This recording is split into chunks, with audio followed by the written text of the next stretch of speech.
Hello everyone. Myself Dr. D. Malati, Assistant Professor from the Department of Science and Humanities Chemistry Division. Here we are going to learn about municipal water treatment, how it works, the step-by-step process that turns dirty water into clean and safe drinking water. Coming to the introduction, water is the most important compound for the existence of human beings, animals, and plants. About 80% of the Earth's surface is occupied by water. The main sources of water are rainwater, surface water, underground water, and seawater. Among the above sources of water, rainwater is the purest form of water, but it is very difficult to collect them, whereas seawater is the impure form. So, surface water and underground water are normally used for domestic and industrial purposes. Such water should be free from undesirable impurities. The process of removing all the types of impurities from water and making it fit for domestic purpose is called water treatment. Before treating the water, we should know what are all the impurities present in water. In rivers and lakes, the common impurities present are colloidal impurities, domestic sewages, industrial effluents, and disease producing bacteria. Therefore, this water should be free from these impurities. Hence, domestic water supply of water involves the following stages in the purification process.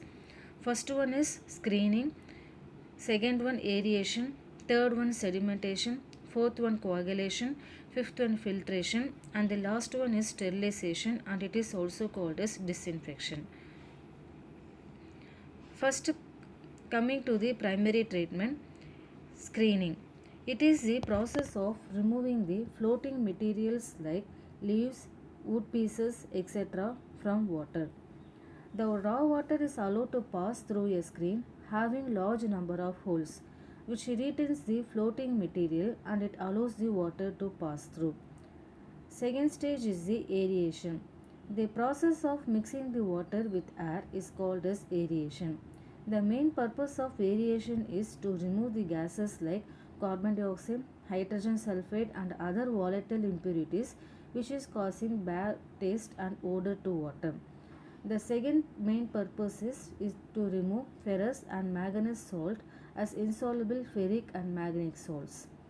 Third stage is the sedimentation. It is a process of removing the suspended impurities by allowing the water to stand undisturbed for 2 to 6 hours in a big tank. Most of the suspended materials will get settled down at the bottom due to the forces of gravity and it can be removed. By this process, we can able to remove up to 75% of the suspended impurities. Fourth one is the coagulation. Here, the finely divided clay, silica, etc., which does not settle down easily and it cannot be removed by sedimentation. Such impurities are removed by coagulation method. In this method, certain chemicals like coagulants, like alum, the chemical formula for this alum is Al2SO4 thrice, are added to water. When this alum is added to water, it gets hydrolyzed and it forms gelatinous white precipitate, that is aluminum hydroxide. The gelatinous white precipitate entraps the finely divided and colloidal impurities and it will get settled down at the bottom and it can be removed easily. Fifth stage is the filtration.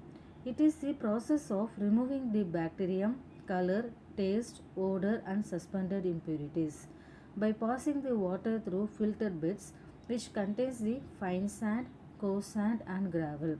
A typical sand filter is shown in this figure. The sand filter it consists of a tank and it contains a thick top layer of fine sand followed by coarse sand, fine gravel and coarse gravel.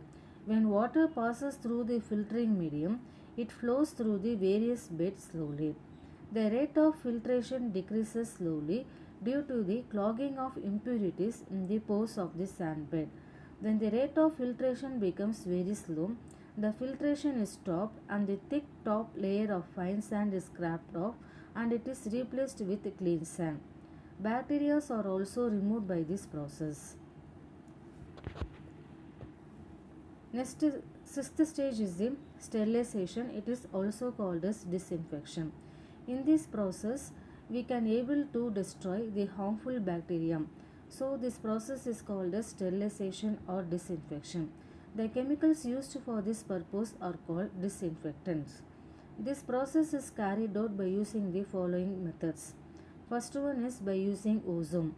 Ozone is a powerful disinfectant and it is readily absorbed by water. Ozone is highly unstable and it breaks down to give nascent oxygen. And this nascent oxygen is a powerful oxidizing agent and it kills the bacterium. The disadvantages of using this method is this process is costly and it cannot be used in large scale. And this ozone is unstable and it cannot be stored for long time. Second one is by using ultraviolet radiation. UV rays are produced by passing electric current through mercury vapor lamp. This is particularly useful for sterilizing water in swimming pool. The disadvantages of using this UV radiation is it is costly and turbid water cannot be treated by this method. Third one is by using chlorination. The process of adding chlorine to water is called chlorination and it can be done by using the following methods. First one is by adding chlorine gas.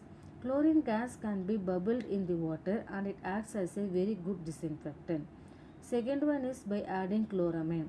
When chlorine and ammonia are mixed in the ratio of 2:1, a compound chloramine is formed.